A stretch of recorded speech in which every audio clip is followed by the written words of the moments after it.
Imagine being trapped in a prison built in the middle of endless snow. No villages for thousands of miles, freezing winds ready to kill, and only one rule: no one escapes alive.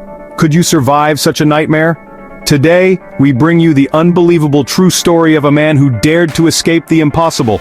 But before we dive into this incredible journey, hit that like button, subscribe to our channel, and don't forget to share this video with your friends.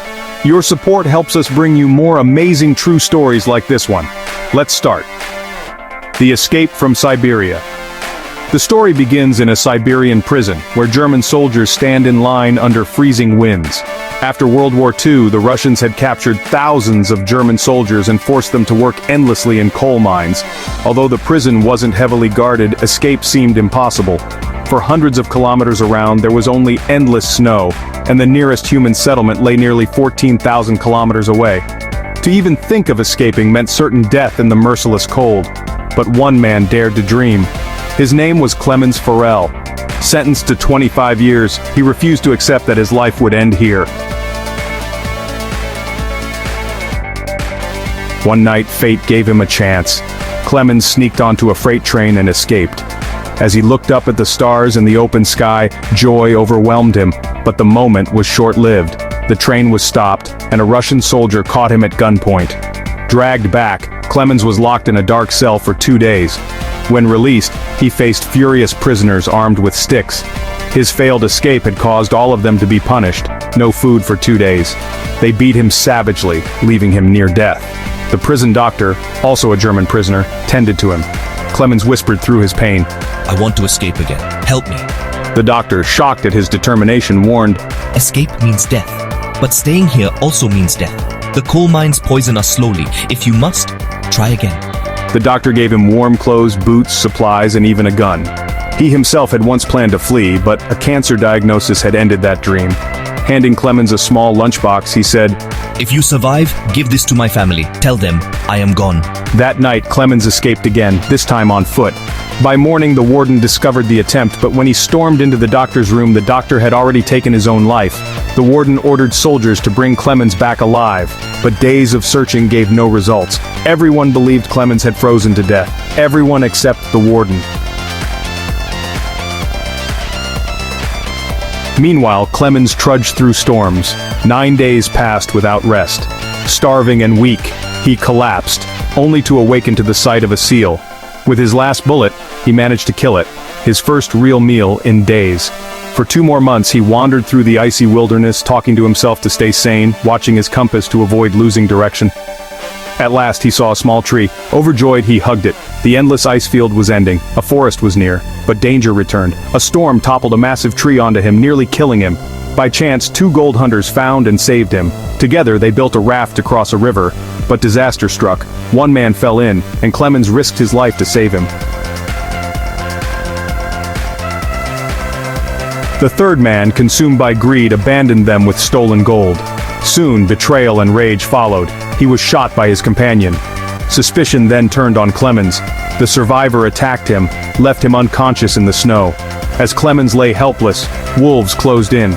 Just as all seemed lost, hunters appeared, shot the wolves, and rescued him. They carried him to their village, saving his life. But safety wouldn't last. A letter arrived from the warden. "A German prisoner has escaped. Anyone who helps him will be executed." Knowing he had put the villagers at risk, Clemens left.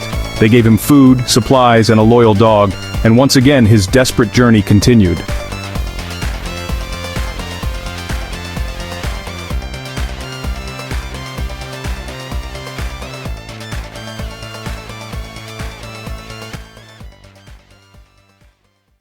"7 years on the run." Clemens and his dog journeyed for weeks across snow and wilderness. One day, they reached a lumber factory. The workers, hearing his story, took him to their boss. The boss showed pity, fed him, and even placed him on a train bound for Germany. But betrayal struck again. The boss had informed the warden. At the station, Russian soldiers awaited. From afar, Clemens spotted them, leapt from the train, and ran. His dog attacked the warden, giving him a chance to escape, but was killed in the struggle. Heartbroken, Clemens pressed on, leaping onto another train, leaving the soldiers far behind. Years rolled by. By 1952, Clemens had been on the run for 7 years. He wandered into a fair in Central Asia, starving with no money. At a food stall, a kind girl gave him a pancake out of pity. Nearby, a man watched silently. Later at a church, he approached Clemens. He too had once been a German prisoner. Recognizing his suffering, he chose to help, not betray. He brought Clemens home, gave him food, a shave, and most importantly, a new passport. With it, Clemens could finally cross the Russian border. At the checkpoint, fear gripped him. What if the soldier recognized him? What if the passport was exposed? But luck favored him. He was cleared to cross. Laughing with relief, Clemens stepped onto the bridge, but suddenly a blinding light struck his eyes. At the far end stood the warden. Clemens froze. Behind him lay Russia. If caught, his 7 years of struggle would vanish. Then came the unexpected. The warden quietly stepped aside, saying nothing. He had come to respect Clemens's courage and will to live.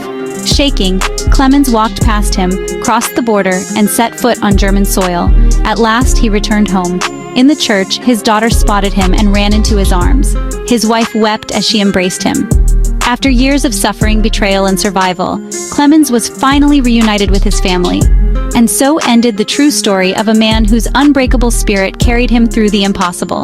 And that was the extraordinary journey of Clemens Forell, a man who walked through ice, storms, hunger, and death itself, only to finally reunite with his family. His story reminds us that no matter how impossible the road may seem, the human will to survive can conquer anything. So tell us in the comments, what would you have done if you were in his place?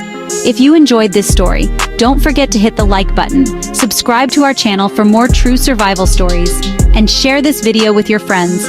And don't forget to ring the bell icon so you never miss our latest uploads.